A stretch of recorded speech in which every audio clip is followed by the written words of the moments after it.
예, 저희 다 같이 하나님 말씀 보도록 하겠습니다. 하나님의 말씀은 디모데후서 3장 14절부터 15절까지 말씀입니다.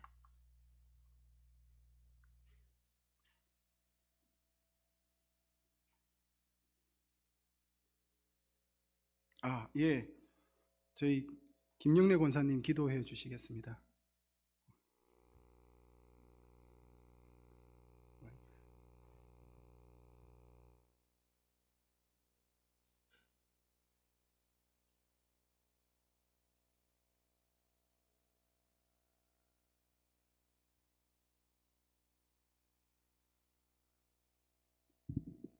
다 같이 기도드리겠습니다.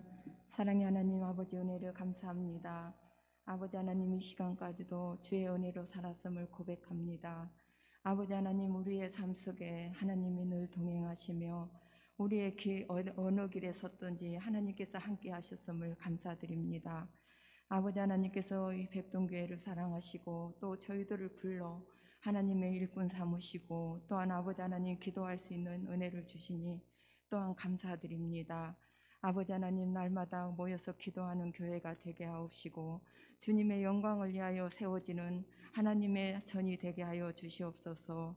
날마다 기도와 사랑과 은혜로 충만하며 아버지 하나님 새 일꾼들을 위하여 기도할 수 있는 교회가 되게 하여 주시옵소서.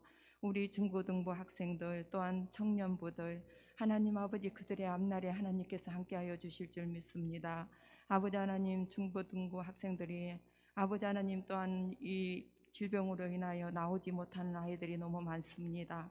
하나님 아버지 그들의 믿음이 다시금 세워지게 하여 주옵시고 아버지 하나님 믿지 않는 부모들로 인하여 나오지 못하는 어린 생명들이 많습니다. 아버지 하나님 어려서부터 믿음 안에서 아름답게 성장하여 주님 옆에 보배로운 일꾼들이 세워질 수 있는 교회가 백동교회 청소년들이 되게 하여 주시옵소서. 사랑의 하나님 아버지께서 저희들을 이곳에 불러서 아버지 하나님 일꾼 삼으셨사오니 아버지의 영광을 위하여 일할 수 있는 지혜도 주시옵소서. 아버지 하나님 부족한 지혜 구하오니 주님께서 지혜 주셔서 이 어려움을 잘 이겨나가고 또한 아버지 하나님 형제들을 돌아볼 수 있는 은혜도 주시옵소서. 아버지 하나님 아픈 형제들이 많이 있습니다. 아버지 하나님 그들을 위하여 주님 앞에 기도할 수 있는 기도의 은사도 주시옵소서. 아버지 하나님 부족한 저희들을 붙들어 주옵시고 항상 하나님의 은혜 안에서 서로 사랑과 은혜를 나누는 아름다운 형제들이 되게 하여 주시옵소서. 이 시간에 말씀을 전하신 우리 전도사님 위에다 함께하여 주옵시고 아버지께서 말씀 가운데 은혜 내려주시옵고 또한 그 말씀을 받을 때 저희들이 함께 은혜 안에서 아멘으로 화답할 수 있는 은혜도 허락하여 주시옵소서. 아버지께서 전하시는 말씀 가운데 임하시옵고 또한 아버지 하나님 전하시는 분이나 받는 저희들이나 하나님 은혜로 충만하실 수 있는 이 시간이 되게 하여 주시옵소서. 아버지께서 함께 하시고 은혜 내려주실 걸 믿사옵고 거룩하신 예수님의 이름으로 감사하며 기도하옵나이다. 아멘.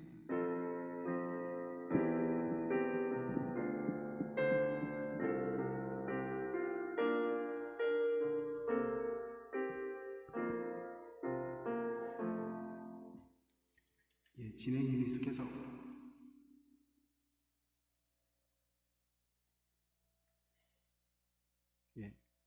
진행이 미숙해서 죄송합니다. 저희 다 같이 디모데후서 3장 14절 말씀, 15절 말씀 함께 읽도록 하겠습니다. 다 같이 읽겠습니다. 그러나 너는 배우고 확실한 일에 거하라. 너는 내가 누구에게서 배운 것을 알며 또 어려서부터 성경을 알았나니 성경은 능히 너로 하여금 그리스도 예수 안에 있는 믿음으로 말미암아 구원에 이르는 지혜가 있게 하느니라. 아멘. 저희 다 같이 기도하겠습니다. 감사합니다. 하나님, 우리를 불러 하나님의 말씀을 듣게 하시고 이 말씀 안에서 성령을 선물로 주셔서 우리가 하나님을 믿으며 그 말씀대로 생활하게 하여 주심을 감사합니다. 특별히 주일을 기억하게 하시고 모이게 하여 주셔서 예배를 우리에게 배설하여 주셔서 우리가 참여하며 이것 가운데서 은혜를 받아 누립니다. 주님, 오늘도 이 시간에도 하나님께서 놀라운 은혜를 우리에게 배설하여 주셔서 우리가 은혜를 받아 하나님을 더 찬양하며 노래하며 감사할 수 있는 오후 시간이 되게 하여 주시옵소서. 예수님의 이름으로 기도합니다. 아멘. 예, 제 PPT 띄워주세요. 예, 저희가 진리 안에 거하라라는 제목으로 하겠습니다. 다음 넘겨주십시오. 예, 우리는 왜 성경을 배우느냐라는 것에서 우리가 한번 질문을 던져보려고 합니다. 여러분은 왜 성경을 배우려고 하십니까? 그냥 읽고 끝내면 되는 것 아닙니까? 그냥 성경에 있는 내용들 한두 개 감추려서 우리가 이해하면 되는 거 아닐까요? 또는 성경에 있는 것 중에 내 마음에 드는 것만 쏙 뽑아가지고 우리가 들으면 안 될까요? 이런 생각을 하시는 분들이 많아요. 그래서 제가 늘 말씀드리는데 이렇게 하나님 주님 오늘 저에게 말씀을 주시옵소서 하면서 이렇게 펼쳐가지고 자기 마음에 드는 구절 나올 때까지 읽으시는 분들이 있죠. 그런 분들에게는 마음에 드는 구절이 없었으면 해요. 왜냐하면 나올 때까지 읽을 거니까. 예, 그래서 그분들이 부지런히 많이 읽다 보면 성경을 많이 읽게 되겠죠. 그런데 왜 성경을 우리가 배워야 되느냐라고 할 때 오늘 본문이 왜 배워야 되는지에 대한 정답을 알려주고 있습니다. 그건 바로 그리스도 예수 안에 믿음으로 말미암아 구원에 이르는 지혜가 있기 때문입니다. 오늘 성경은 분명히 말하고 있습니다. 구원에 이르는 지혜가 성경에 있다라고 얘기합니다. 자, 그러니까 성경을 읽는 이유는 다른 것이 아니라 구원에 이르는 지혜를 얻기 위해서 성경을 읽고 배우는 것이지 구원과 상관없는 다른 것들을 성경책에서 찾아서 얻으려고 하셔서는 안 됩니다. 물론 없다는 게 아니지만 그것은 별로 중요치 않은 거예요. 어떻게 하면 건강해지나, 어떻게 하면 부자가 되나, 어떻게 하면 공부를 잘하나, 어떻게 하면 복을 받나는 성경에 있는 원리 중에 있기는 하지만 그것이 핵심 원리는 아니라는 거예요. 그러니까 수학책 펼쳐놓고 국어 공부하는 거죠. 네. 수학에 국어가 있으니까 수학책 펼쳐놓고 국어 공부하는 게 논리적이지 않고 똑똑한 생각을 하는 것은 아니라고 봅니다. 그래서 성경을 볼 때 우리가 배워야 되는 지혜는 바로 구원에 이르는 지혜인데 이 구원이 단순히 이루어지는 것이 아니라 그리스도 예수 안에 있는 믿음으로 말미암아 이루어진다는 사실을 알아야 된다는 겁니다. 자, 이 지혜를 우리에게 주는 유일한 책이 성경이라는 것입니다. 많은 분들이 이것들을 좀 놓치고 있어서 성경을 중요시 않게 여기시는 것 같아요. 그리고 이 구원에 대해서 조금 등한시 하시다 보니까 이 구원을 주는 유일한 지혜인 성경을 배우고 공부하는 것을 조금 등한시 하시는 분들도 많이 계십니다. 그래서 이분이 얼마나 성경을 사랑하느냐, 얼마나 이 말씀을 배우고 싶어 하느냐, 말씀에 얼마나 간절하느냐가 이분이 구원을 어떻게 생각하시느냐가 사실은 결정되고 있다는 거예요. 그래서 매일매일 하나님께서 주실 구원을 감사하며 성경을 읽고 배우는 분과 성경은 집에 항상 꽂혀 있고 주일날 나올 때 이게 먼지가 쌓여 있으니까 걸레로 한번 싹 닦고 나오시는 분들과 이게 좀 달라요. 특별히 우리 중고등학생들은 기술이 좋아가지고 가방 안에 미리 넣어놓고 교회용 가방을 따로 만들어 놓더라고요. 그래서 교회 갈 때 그거 하나만 딱 챙겨오면 안에 다 들어있고, 근데 그 안에 있는 내용은 안 읽더라고요. 쓰더라고요. 이렇게 설교할 때 막 쓰더라고요. 그래서 설교할 때 쓰지 마라. 설교할 때 쓰는 거 지혜가 아니다. 그랬더니 뭐 배워요. 막 써놓더라고요. 근데 중요한 게 뭡니까? 집에 가서 안 펼쳐보죠. 제가 성경 설교할 때 쓰는 아이들 치고 집에 가서 돌려보는 사람 한 명도 못 봤습니다. 정말 하나님 말씀 듣고 오늘 오전 예배 때 내가 은혜 크게 받았어.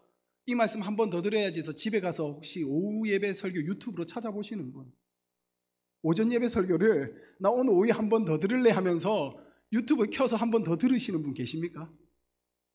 사실 이게 저희의 신앙의 상태입니다. 그래서 설교라는 것이, 하나님 말씀이라는 것이 1시간 예배 가운데 흘러갔으면 좋겠다, 지나갔으면 좋겠다 하는 상태가 우리의 상태가 되어 있을 때가 사실 많습니다. 그래서 우리는 사실 하나님 말씀을 늘 가까이 하기 위하여 노력해야 되는데, 이유는 이 성경 말씀이야말로 유일하게 우리에게 구원에 이르는 지혜가 있는 말씀이라는 거예요. 그러니까 저 사람 참 지혜로워, 저 사람 참 지혜롭게 살아가 하는 것은 다른 것을 많이 갖고 있는 것이 아니라 성경에 대한 지혜가 많이 있는 사람이 정말 지혜로운 거죠. 저희가 저 사람 참 지혜롭다 할 때 어떤 사람을 지혜롭다 합니까? 박사들 보고 지혜롭다 그럽니까? 아니죠. 지혜롭게 살아가는 사람들을 보고 지혜롭다고 얘기하는 거예요. 그래서 이 지혜라는 것이 어떻게 구성되어 있느냐면 두 번째입니다. 지혜라는 것은 지식과 삶을 연결한 것이 바로 지혜입니다. 그러니까 똑똑한데 행동이 이상하신 분들 계시잖아요. 정말 머리에 들어있는 건 정말 많은데 하는 것마다 이상하게 하시는 분들이 계세요. 손만 대면 망하시는 분들이 많이 계세요. 누가 봐도 안 되는데 자기가 하면 될 거라고 해서 투자해서 집안을 무너뜨리시는 분들을 많이 보죠. 이분들은 지혜로운 게 아니시죠. 지식은 많을 줄 모르지만 삶이 연결되지 못하고 있는 거죠. 그래서 우리가 지혜라고 얘기할 때는 지식만을 얘기하고 있는 것이 아니라 삶으로 연결되어야 된다는 거예요.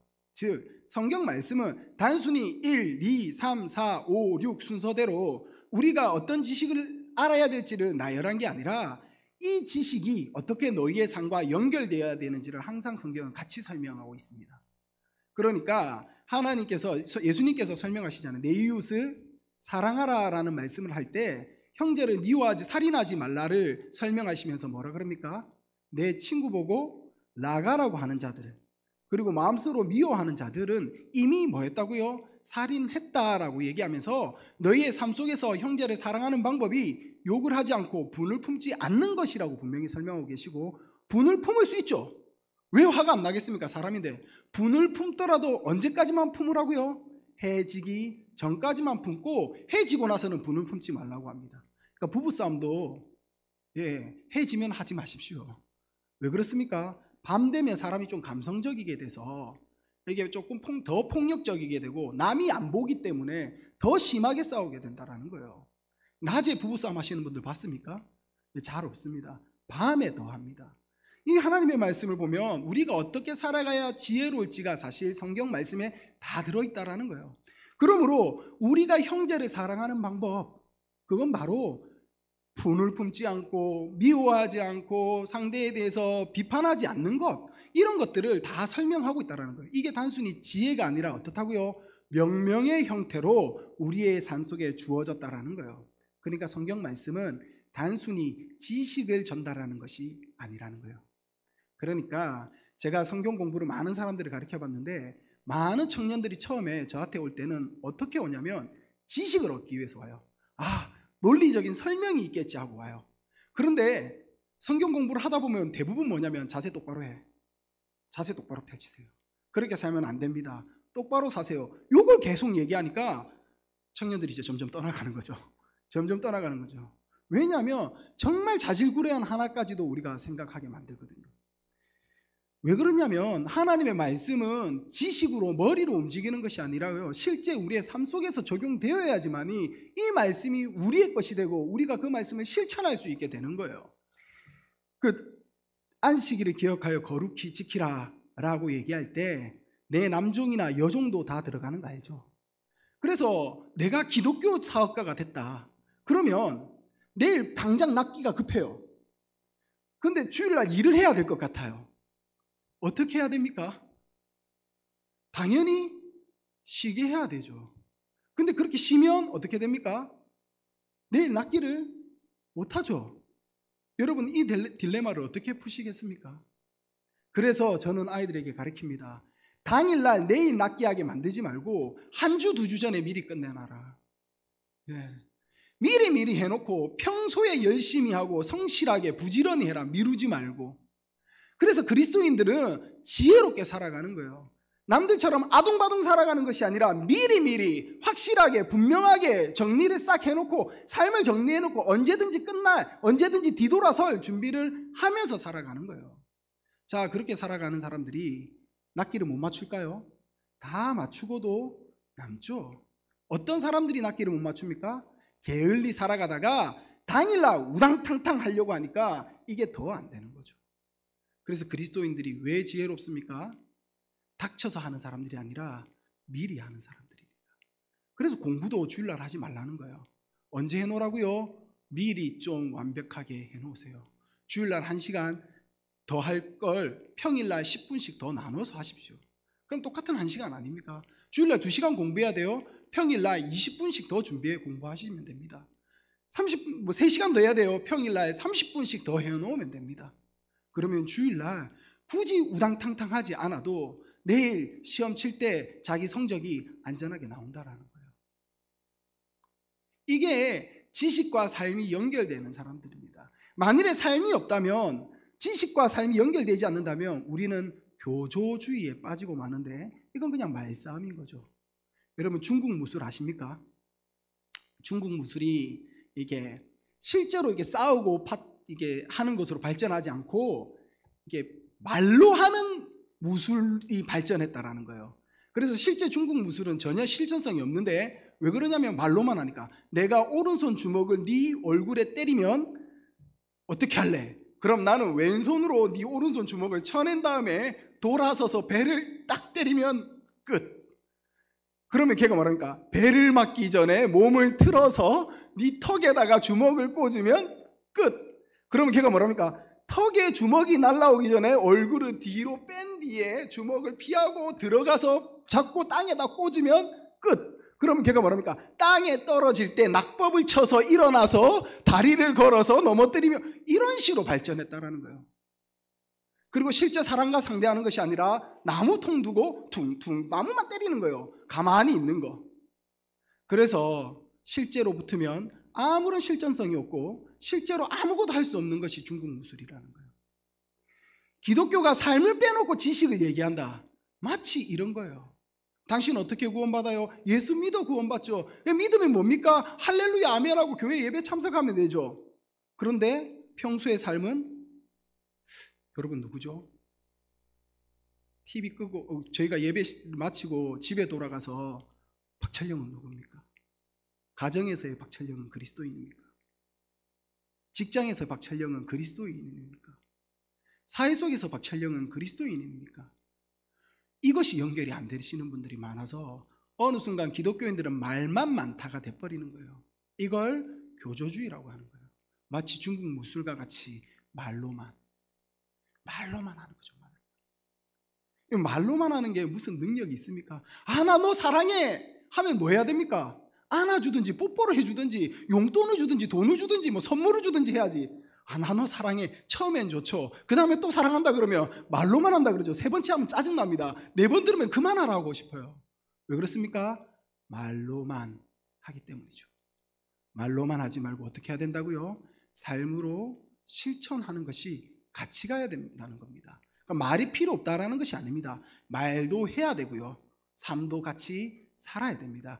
이것을 우리는 뭐라고 하냐면 신앙이라고 부르는 겁니다. 그러니까 교회는 신학을 배우는 곳이 아니라요, 신앙을 배우는 것입니다.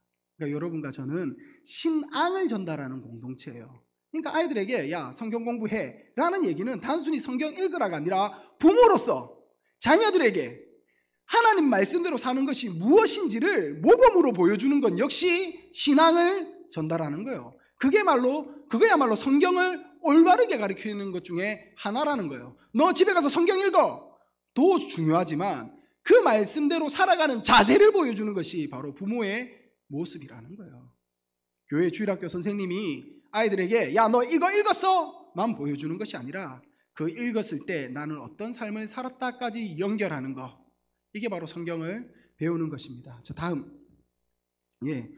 그래서 다음 넘겨주세요. 이 신앙에 대해서 기준을 어디에 둔다고요? 오직 성경에만. 기준을 어디에 둔다고요? 성경에만 두는 사람들을 개혁교회라고 얘기합니다. 우리 교회는 그럼 어떤 교회죠? 개혁교회입니다. 그러니까 우리 교회에서 뭐 분쟁이 생겼다 그러면 뭘 보면 됩니까? 성경을 보면 됩니다. 성경에서 이런 문제에 대해서는 이렇게 말하고 있다.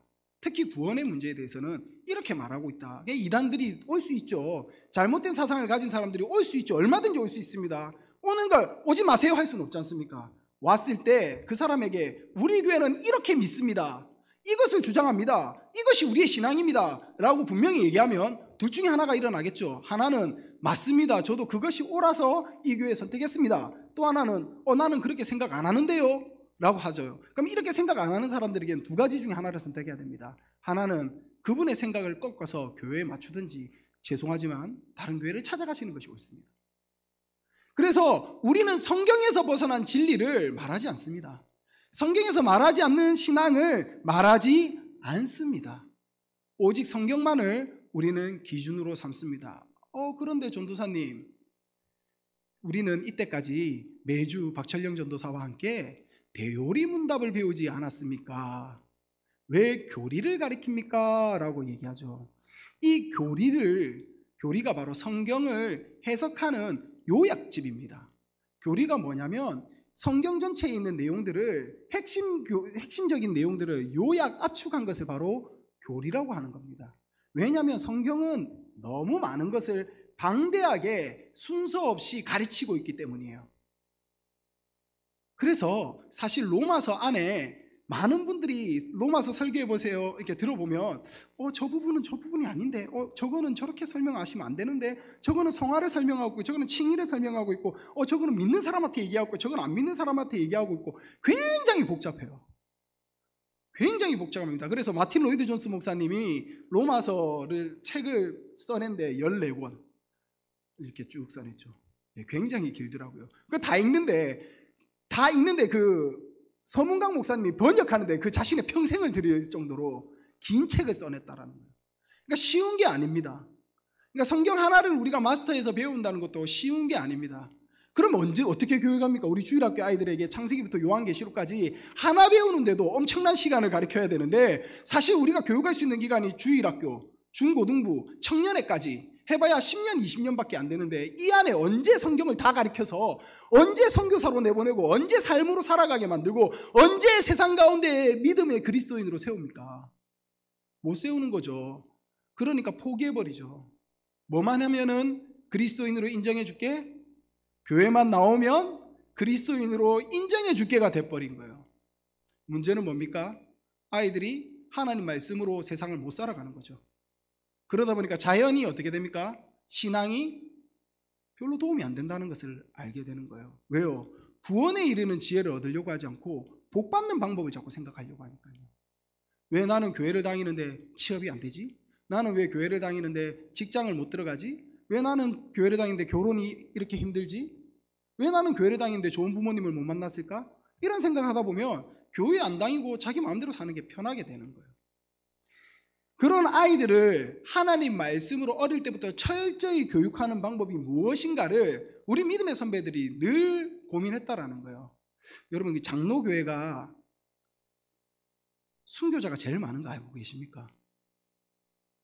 루터파는 사실 당시에 선제우들과 붙어서 정치에 이미 끼어들어서 이미 종교의 자유를 이미 일찍 얻었고요. 심지어 루터파가 장로교인들을 죽였습니다. 믿음에 좀 다르다고. 왜 너희는 정치를 부정하냐고 하면서 정말 많은 사람들을 장로교인들을 죽였습니다. 그 루터파의 심각한 살인을 피해서 네덜란드로 도망가신 분들이 바로 장로교인들입니다. 그러니까 장로교는 카톨릭에게도 죽고 같은 기독교라고 하는 루터파에게도 순교당하는 수많은 사람들이 죽은 신앙의 선배님들을 가지고 있습니다. 이분들이 우리의 믿음을 어떻게 유지하고 우리의 믿음을 어떻게 가르쳐서 아이들에게 가르쳐서 유지 보존할까를 고민해서 만든 것이 바로 이 신앙 고백서라고 얘기하는 교리라는 것입니다. 그래서 이 교리를 가르치는 이유는 빠른 시간에 성경의 핵심 원리들을 빠르게 아이들에게 전달하기 위해서 만든 거예요. 예. 그래서 이 교리를 가르치는 이 교리의 원리로 성경을 보면 빠르게 성경 안에 있는 내용들을 어떻게 해요? 스스로 교육하여서 배울 수 있게 만들어 놓은 거예요. 그러니까 내가 성경을 해석하는데 교리에서 벗어났네? 그럼 일단 내 해석은 잘못됐어. 일단 놔두고 나중에 한번 물어봐야 되겠다. 이렇게 발전시킬 수 있도록 하는 거예요. 그러니까 교리를 배워놓으면 성경 공부를 어떻게 할 수 있다고요? 집에 가서 혼자 스스로 할 수 있도록 교육한 거예요. 그러니까 사실 가정 예배가 살아 있었어요. 왜냐하면 교리를 공부하고 아버지가 교리를 가르치고 그럼 자녀가 교리를 배우고 그 교리를 아버지에게 물어보니까 너무 쉬웠던 거죠. 왜냐하면 성경을 한 구절 펼쳐서 자녀에게 가르치려니까 이거 성경을 설명해야 될 것들이 너무 많아요. 그래서 쉽고 빠르고 정확하고 확실하게 가르치기 위해서 만든 것이 뭐라고요? 교리라는 겁니다. 예, 이 교리를 가진 우리를 개혁 신앙인이라 그러고요. 그 다음에 이 교리의 눈으로 성경을 해석하는 사람들을 우리 개혁 신앙인이라고 얘기합니다. 자, 그러니까 우리는 성경 해석을 어떻게 한다고요? 마음대로 하는 게 아니라 우리 교리의 눈으로, 진리의 눈으로 이 성경을 해석해 나가는 거예요. 한번 보도록 하겠습니다. 자, 그럼 다음 넘겨보시죠. 자, 그럼 왜 교리일까요? 왜 교리일까요? 왜 여러분 교리에 대한 부정적인 이미지를 갖고 있을까요? 이유는 간단합니다. 일부 교회에서 이 교리에 대한 거부감을 가지는 게 조직신학이라는 것과 교리를 혼돈해서 생각하시기 때문이에요. 조직신학이라는 것은 개별 신학자들이 신학을 통해 공부해서 나오는 것이 조직신학이에요. 다음 한번 보여주세요. 이 표입니다. 자, 조직신학은 신학자가 정하는 거예요. 그러니까 한 사람이 내가 이렇게 생각해 적어내는 거예요. 그러니까 조직신학은 목회자들마다 신학자들마다 다른 기준을 갖고 있다고요. 그런데 교리는 개별 신학자가 정한 것이 아니라 교회에서 총회가 정한 겁니다. 그러니까 만일에 대한예수교 장로교 합동측 총회가 우리는 웨스트민스터 신앙고백서를 신앙의 기본으로 하지 않는다라고 하면 저는 여기서 웨스트민스터 신앙고백서를 가르치면 안 됩니다. 그런데 우리 장로교인들은 전부 웨스트민스터 신앙고백서를 우리의 신앙의 근원으로 하죠. 근간으로 둡니다. 그러니까 당연히 장로교회라면 뭘 배워야 된다고요? 웨스트민스터 신앙고백서를 배워야 합니다. 그러니까 내가 장로교인인데 웨스트민스터 신앙고백서를 몰라요. 그리고 내가 다른 주장을 해요. 그럼 그분은 장로교가 아닌 거죠. 예. 그리고 개인적인 신학 주장을 하고 계시는 신학자라는 거예요. 그래서 사실 장로교인들이 삶의 패턴이 거의 다 비슷합니다. 그리고 장로교인들이 하는 양태가 거의 다 비슷해요. 왜요? 배우는 것이 동일하니까요. 그런데 왜 신학을 하게 되냐면 신학교에 가면 교리를 안 가르칩니다. 신학교에서 교리를 가르치는 것이 아니죠. 왜요? 거기는 더 학문적인 것을 가르치기 위해서 신학이라는 학문을 가르칩니다. 잘못됐다는 것이 아니라 이 학문을 가르치는 이유가 있습니다. 왜냐하면 스스로 연구해서 공부하게 하기 위해서요. 그런데 교리는 교회에서 가르친다고 생각하기 때문이에요. 그러니까 교리를 어디에서 다 가르친다고요? 교회에서 당연히 기본적으로 다 가르친다고 생각하기 때문에 신학교에서는 교리를 안 가르칩니다. 그런데 문제는 교회에서 교리를 안 가르치는 거죠. 그래서 신학교를 가면 이렇게 생각하는 거예요. 그건 교리잖아요. 그건 조직신학이잖아요. 그러니까 교리와 조직신학은 다른 거예요. 두 번째, 조직신학은 학문이고요. 교리는 고백입니다. 우리는 이렇게 믿습니다 라고 얘기하는 거예요. 그래서 조직신학은 신론, 인간론, 기독론 이렇게 나가고요. 교리는 하나님에 대하여, 그리스도에 대하여, 교회에 대하여, 인간에 대하여. 뭔 차이인지 아시겠습니까? 학문은 론이고요. 우리는 무엇에 대하여라고 얘기하는 겁니다. 여러분, 예수 그리스도에 대하여 우리는 믿음을 고백하는 겁니다. 근데 신학교는 내가 생각하는 기독론이 무엇인가를 나열하는 거죠. 그리고 이 신학자는 이렇게 주장하고 저 신학자는 저렇게 주장하는데 나는 이렇게 주장하고 성경은 이렇게 주장하고 있다. 이게 신론이고요. 우리는 예수 그리스도는 이렇습니다 하고 그냥 선포하는 거예요. 그러니까 조직신학은 이론적이고 설득적이에요. 여러분들을 굉장히 설득하려고 합니다. 자, 이렇죠? 제 말이 맞죠? 제 말이 맞으니까 여러분 이렇게 따라와야 됩니다. 그리고 여러분 이 말이 맞으니까 여러분 공부해보세요. 그래서 저게 틀렸어요. 이게 옳지 않아요 라고 얘기하는 거고, 교리는 우리는 이렇게 고백합니다 하고 여러분들에게 뭘 요구하냐면 순종을 요구합니다. 그래서 교리가 더 힘들어요. 여러분 이렇게 사셔야 됩니다. 이게 우리가 살아가는 방식이고 이것이 우리가 믿는 이유입니다. 이렇게 믿는 거예요 라고 선포하는 것이 교리입니다. 그리고 세 번째, 마지막으로 교리는 철학적이죠. 굉장히 논리적인 이성을 요구하고요. 교리는 신앙을 요구합니다. 그러니까 많은 지식이 필요한 것이 아니라 믿음이 필요한 거예요. 여러분들에게 믿음을 요구합니다. 삼위일체 철학적으로 설명할 수 없습니다. 어느 정도 설명은 하겠지만 완전히 다 여러분들에게 설명할 수 없습니다. 그러나 설명했을 때 믿어지는 거예요. 믿어지는 거예요. 믿는 거죠. 이건 믿음을 요구하는 거예요. 설명 못해서 하는 것이 아니라 하나님을 다 설명할 수 없기 때문에 성경이 말하는 데까지만 얘기하는 거예요. 그럴 때 우리의 지혜가 그것을 다 이해 못하죠. 그럴 때는 어떻게 해야 된다고요? 믿는 거죠. 이게 교리와 신학의 차이입니다. 조직신학은 여러분들이 이해될 때까지 설명한다면 교리는 선포하고 끝나는 거예요. 믿어야 되는 겁니다. 자, 그럼 교리가 무엇일까요? 다음 한번 넘겨주세요. 교리가 무엇일까요? 많은 사람들이 교리를 배웠잖아요. 제가 물어봅니다. 교리가 무엇입니까? 교리가 무엇입니까? 물어보면 다 조직신학이라고 얘기해요. 근데 그게 아니라고요. 교리는 교회 공동체의 믿음의 고백입니다. 교리가 뭐라고요? 교회 공동체의 믿음의 고백입니다. 그러니까 우리가 같은 교회 안에 있다면 동일한 교리를 갖고 있는 거예요. 신천지 교리 대표적인 게 무엇이 있습니까? 불사교리. 안 죽는다 그러잖아요. 절대 안 죽는다고. 근데 우리 이만인 선생님께서 자기 죽겠다고 보석 빼달라고 그러시잖아요. 이게 보시면 압니다. 이게 교리가 아니라는 거. 뭔지 아시겠죠? 말하는 것과 삶이 다르죠. 물론 그들이 교묘한 교리를 갖고 오죠. 모사라는 교리를. 그거 세상 사람들에게 진리를 설명해봐야 이해 못하니까 거짓말로 속여도 된다라는 말도 안 되는 교리를 갖고 오는 거예요. 그게 성경에 남을 속이지 말고 정직하라라는 말씀과 어긋남에도 불구하고 걔들은 그걸 받아들이죠. 이유가 무엇입니까? 삶과 주장하는 바가 다르기 때문이에요. 그래서 그거는 교리가 아닙니다. 걔들은 그냥 신학적 체계이고요. 우리는 삶과 복음이 동일해야 됩니다. 진리와 삶이 동일하게 나아가는 거예요. 그래서 공동체의 믿음의 고백입니다. 우리와 다른 고백을 하면 사실 자세를 바꾸셔야 됩니다. 자, 이 교리는 사실 신앙고백서와 교리문답서로 두 개로 이렇게 나누어서 설명하고 있습니다. 신앙고백서는 사실 우리를 다 이렇게 고백해야 됩니다라는 고백입니다. 대표적으로 우리는 웨스트민스터 신앙고백서를 하죠. 33문을 거쳐서 있는 33가지 항목에 대하여 우리는 이렇게 믿습니다를 고백하고요. 이것을 보고 만든 것이 이제 벨직 신앙고백서와 프랑스 신앙고백서, 그 다음에 제네바 신앙고백서, 이런 것들까지도 우리는 다 같이 고백서로 받아들입니다. 그런데 이 고백서를 가르쳤더니 아이들이 너무 어려워요. 그래서 우리는 만들었습니다. 장로교회는 소요리 문답이라는 걸 만들었고요. 어른들을 가르치기 위해서 롱카테키즘, 길게 만들어 놓은 거, 이것을 대요리 문답이라고 합니다. 그런데 독일 지역, 하이델베르그 지역에서도 이렇게 교육하는 것이 참 좋구나, 문답으로 가르치는 것이 굉장히 지혜롭구나 해서 만들어 놓은 것이 하이델베르그 요리 문답입니다.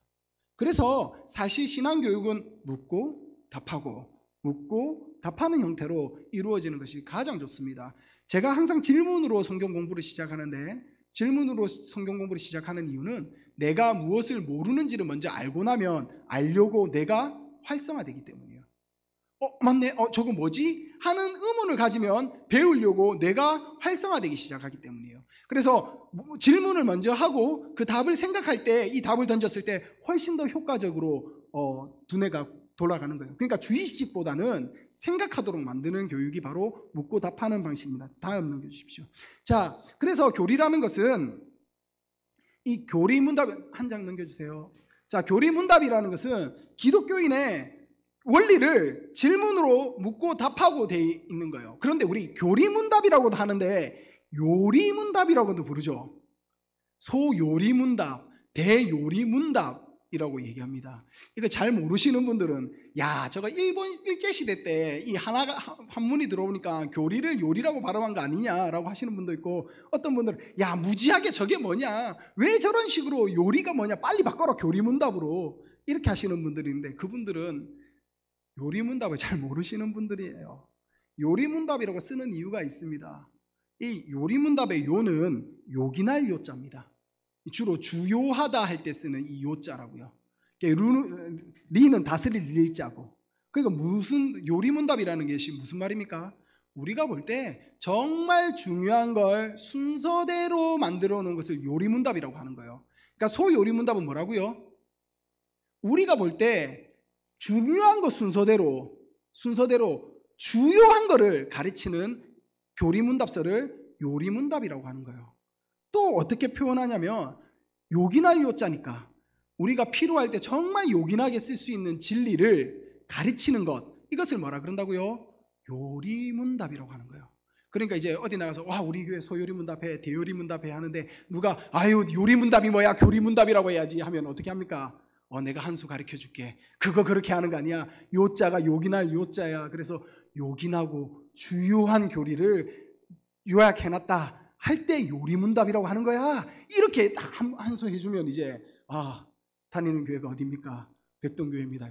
퀄리티 있는 교회군요. 이렇게 되는 거죠. 못 믿겠으면 잘난 척하기 위해서 한 번 더 물어봐도 됩니다. 요리문답이 왜 요리문답인 줄 알아? 이러면 대부분 다 모르시거든요. 그래서 우리 백동교회는 이런 걸 기본으로 배운다 하시면서 자랑하셔도 됩니다. 자, 그래서 요리문답이라고 하는 이유는 뭐라고요? 주요한 교리를 순서 있게 가르칩니다. 이게 왜 중요하냐면요, 조직신학은 순서 있게 안 가르칩니다. 자기가 생각하는 주요한 것을 어떻게 한다고요? 설명합니다. 근데 요리문답은 그게 아니고요, 중요도 순서대로 이미 설명해놨습니다. 그래서 항상 순서가 있어야 됩니다. 우리는 칭의 가르치다가 갑자기 확신 가르치지 않습니다. 인간의 죄 가르치다가 갑자기 구원 가르치지 않습니다. 왜요? 죄를 해결하기 위한 방법인 그리스도를 가르쳐야 되고, 이 그리스도로 말미암아 얻는 구원의 서정이 무엇인지를 가르쳐야 되고, 이 구원의 서정 가운데 구원이 어떻게 되는지 순서대로 가르치는 거예요. 이렇게 가르쳐 놓고 나서 설교 시간에 여러분 우리가 예수 그리스도로 말미암아 구원 받았습니다 라고 얘기하면 우리가 아멘하는 이유는 머릿속에 뭐가 돌아가고 있는 겁니까? 구원의 서정들이 같이 이미 돌아가고 있는 거예요. 근데 그거 듣고 와서 우리 목사님 죄가 바로 예수 믿으면 구원 받는다더라, 이거 구원파 아니냐 들고 가고 이단이다 이러시면 안 되는 거죠. 이미 우리는 약속이 돼 있는 거예요. 뭐라고요? 죄로 말미암아 예수 그리스도를 믿었을 때 구원받았다 할 때는 그 구원이 성령 하나님의 인치시로 말미암아 우리에게 이미 적용되었다라는 것이 이미 우리의 머릿속에 어떻게 되고 있다고요? 같이 돌아가고 있어야 되는 거예요. 그래서 사실 설교 굉장히 어려워요. 설교 굉장히 어렵습니다. 근데 목사님 설교하실 때 주무시는 분들은 천재가 아닌가 저는 가끔 고민을 합니다. 아니 저 그냥 들어도 머릿속에서 생각해야 될 게 한두 가지가 아닌데 조시더라고요. 천재신가? 왜냐하면 설교 자칫 잘못 들으면요, 이단 만들기 가장 쉽습니다. 간단하잖아요. 여러분 예수 믿으면 구원받습니다, 이 말이 구원파 이론이잖아요. 그게 무슨 말이냐? 누가 구원을 우리의 죄를 대신해 주셔야지, 맞죠? 그럼 그 대신한 죄가 우리에게 어떻게 적용되는지 알아야죠. 이것이 없이 그냥 예수 믿고 구원받는다 그러면 구원파죠. 그런데 장로회는 이미 그 안에 모든 내용들을 다 어떻게 해놨다고요? 교리로 설명되어 있고 어릴 때 여러분이 배웠다라고 생각하기 때문에 이렇게 선포해도 문제가 되지 않는 거예요. 이해가 되시죠? 그래서 여러분 듣다가 이거 뭔가 이단스러운데 하시지 마시고, 진리 안에서 어떻게 이 얘기인데 이걸 다 설명하면 밤새 얘기해도 끝이 없으니까 줄여서 설명하시는구나 이해하시면 되는 거예요. 그러니까 교리를 잘 배우셔야 됩니다. 자, 그러면 성경 공부는 무엇을 해야 되겠습니까? 성경을 배울 때는 성경 해석하는 원리인 교리로 해야 됩니다. 교리를 배워서 그 교리 안에서 성경을 해석해야지 자의적으로 자기 마음대로 읽고 싶을 대로 읽고 보고 싶을 대로 보면 어떻게 됩니까? 이단이 됩니다. 때로는 잘못된 해석이 됩니다. 이런 거 있죠. 이제 빌립보서 4장 13절 대표적인 말이죠. 능력 주신 자 안에서 내가 모든 것을 할 수 있다.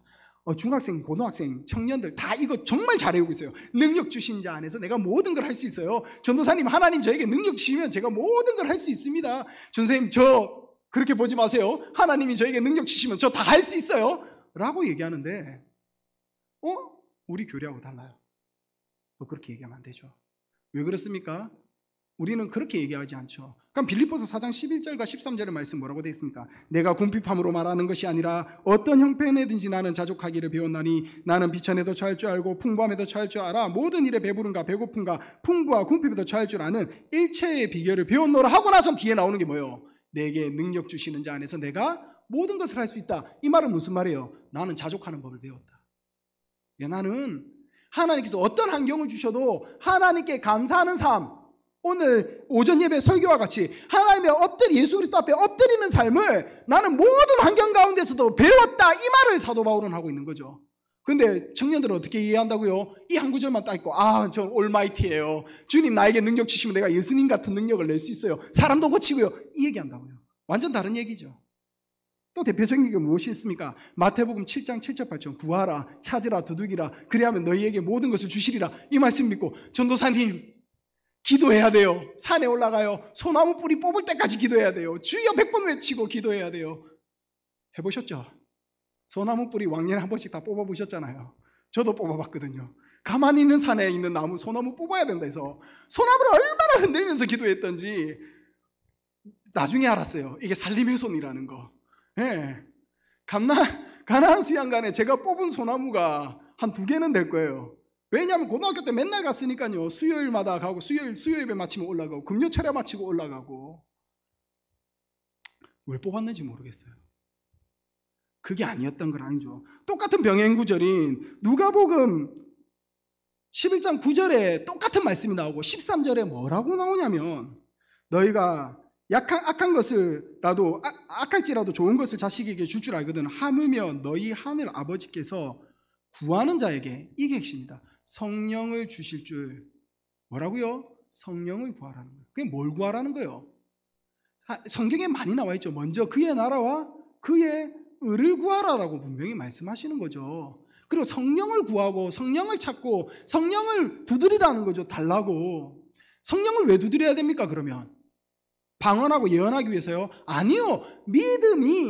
믿음을 누가 어떻게 해요? 성령 하나님께서 우리에게 인쳐주시고 적용시켜주시기 때문에 이 믿음으로 말미암아 뭐 받으니까요? 구원 받으니까. 성령 하나님의 역사가 없으면 우리는 구원과 상관이 없기 때문에 구원의 역사를 위해서 뭐 해달라고요? 성령을 우리에게 달라고 해야 되는 거예요. 여러분 전도할 때 어떻게 해야 됩니까? 하나님 저 친구 교회 오게 해주세요가 아니라 하나님 저 친구에게 성령을 선물로 주세요라고 기도해야 된다는 거예요. 믿지 않는 자녀들 있습니까? 교회 나오게 해주세요가 아니라 성령을 선물로 주세요라고 기도해야 된다는 거예요. 그러면 하나님께서 주신다 안 주신다? 주신다라고 약속하시지 않았어요. 잘되고 성공하고를 얘기하고 있는 것이 아니라 성령을 달라고 기도하라는 거예요. 남편이 안 믿습니까? 아내가 안 믿어요? 뭐라고 기도하라고요? 주님 주신다 약속하시지 않았습니까? 누구를? 성령 하나님을 우리에게 보내주시고 적용시켜 주신다 하시지 않았습니까? 이렇게 말씀이 돼야 되는 거죠. 그럼 소나무 뿌리 뽑을 필요가 있습니까? 없습니까? 소나무 뿌리 왜 뽑아요? 누구에게? 전도 대상자에게 가서 성령을 달라고 그 사람 마음을 뽑겠죠. 그 사람 삶을 뽑아버리겠죠. 우리는 얼마나 잘못된 성경 공부를 배워왔는지를 모릅니다. 자, 그러니 성경은 뭘로 봐야 된다고요? 교리를 배우고 성경을 보면 여러분들이 잘못된 확신에 빠지지 않습니다. 두 번째, 개별적으로 성경 공부하는 건 교회의 신앙에 도움이 안 됩니다. 저희 교회 오셔가지고 방언하고 이런 걸 나쁘다고 하지 않습니다. 그런데 주장하면 안 되죠. 권사님 방언이 안 돼? 일로 와. 나한테 안찰 한번 하면은 때리면 방언 다 터지게 돼 있습니다. 진짜 맞다 보면 아파서 방언 나옵니다. 맞죠? 나올 때까지 때리더라고요. 제가 봤습니다. 방언할 때까지 때리니까 다 방언합니다. 안찰 기도가 나을 때까지 때리잖아요. 그러다가 때리다가 안 나으니까 맞아 죽는 거고요. 무슨 말인지 아시겠죠? 그런 걸 우리 교회에 와서 주장하시면 안 됩니다. 진리와 말씀 앞에서 잠잠히 하나님께 기도하고 기도하시는 거. 방언하시는 걸 반대하는 것 아닙니다. 집에 가서 방언으로 기도하시면 됩니다. 근데 제가 방언하시는 분들 봤는데 집에서 방언으로 기도하시는 분들은 못 봤습니다. 꼭 사람 많은 곳에서 들으라는 식으로 하시는 분들이 대부분이죠. 하시는 걸 반대하는 게 아니고요. 차분히 집에 가서 하십시오. 그리고 방언할 때 큰 소리로 안 해도 읊조리듯이 방언하실 수 있잖아요. 그거 컨트롤 하실 수 있잖아요. 되거든요. 저도 하거든요. 방언이 안 나도 모르게 터질 때가 있어요. 그럴 때는 어떻게 하면 됩니까? 목소리를 낮춰서 차분히 우리말 하듯이 방언으로 얘기하면 됩니다. 그런데 안 하면 우리 교회에서 오셔갖고 우리 전도사님 방언으로 기도 안 하시네. 신앙이 없어. 이런 식으로 주장하시면 문제가 되는 거죠. 그리고 또 어떤 이상한 선교단체에서 교육을 받아왔고 전도사님 선교 가보셨어요? 선교 가보셨냐고요? 가봤지. 어디 가보셨어요? 난 말레이시아 가봤는데. 아니 말레이시아 말고 또 딴 나라 어디 가봤어요? 난 말레이시아, 중국 2군데 가봤는데. 일본까지 3군데구나. 일본은 근데 사실 좀 여행의 개념이 가까웠어. 최근에 필리핀도 갔다 왔어. 필리핀도 여행이 가까웠지만 선교래. 일단 그래 4군데 갔다 왔어. 전도사님 안 되죠. 평생 선교하셔야죠. 이런 식으로 얘기하셔도 안 되는 거예요. 그리고 자신이 선교 갔다 왔고 다른 청년들이 선교 안 갔다 왔기 때문에 자신은 1등 신자, 갔다 오지 않는 청년들이 2등 신자, 이런 식으로 교회에서 얘기하셔도 안 되는 거예요. 저에게 가장 높은 신자는 하나님 말씀 앞에 매주 주일날 주일학교 아이들을 데리고 오기 위해서 전화하신 우리 선생님들이 선교사만큼 귀한 거예요.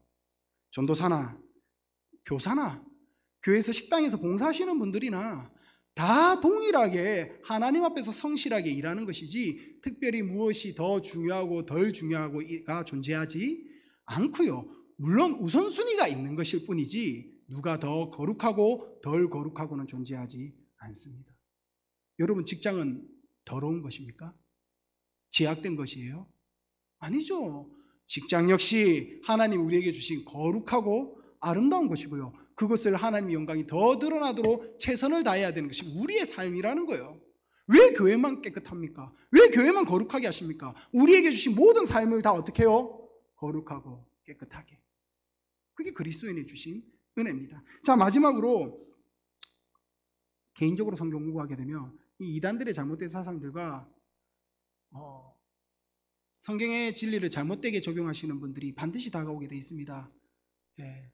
그래서 여러분 성경 공부하고 싶으면 반드시 목사님이나 저한테 물어보시고 그것의 안정성에 대해서 물어보시고요. 될 수 있으면 안 가셔도 됩니다. 제가 다 해드릴게요. 저희 목사님 충분하십니다. 예. 목사님 늘 말씀하시잖아요. 와서 하시라고. 사실 사역자들의 고민은 안 와서 안 배워서 문제지 가르칠 것이 없어서 고민이지 않습니다. 가르칠 건 넘쳐나는데 배우려고 하지 않아요. 예. 그게 문제지 없지 않습니다. 그리고 그런 곳에 가면 대부분 다 잘못된 걸 가르칩니다. 정상적인 걸 가르치지 않아요. 들어보면 다 이상해요. 전도사님 저 성경 있는 곳 갔다 올게요 해서 이제 성경 있는 곳 갔다 오시는 분들 좋습니다. 그런데 성경 읽고 오면 그게 교만이 되어 계세요. 나 성경 읽고 왔어. 거기에서 뭐 자랑하시는데 반대로 묻죠. 그러면 어제는 성경 읽으셨어요? 안 읽으시잖아요. 이게 잘못된 사상이 언제든지 들어옵니다. 그래서 여러분 분명히 분별할 수 있는 지혜를 먼저 갖추는 것, 즉 교회에서 교리를 철저히 아이들에게 가르치고 우리가 먼저 교리를 철저히 배워서 성경에 대한 온전한 분별할 수 있는 지혜가 있고 난 뒤에 여러분들이 다른 걸 하는 것은 문제가 되지 않습니다. 그러나 그것이 없는 상태에서 여러분이 무엇을 한다면 반드시 교회 안에서 혼란을 일으키고 잘못된 지식을 교회 안에서 퍼뜨리게 됩니다. 자, 그러니까 우리가 다음 주부터 우리가 멈추었던 대요리 문답을 다시 할 겁니다.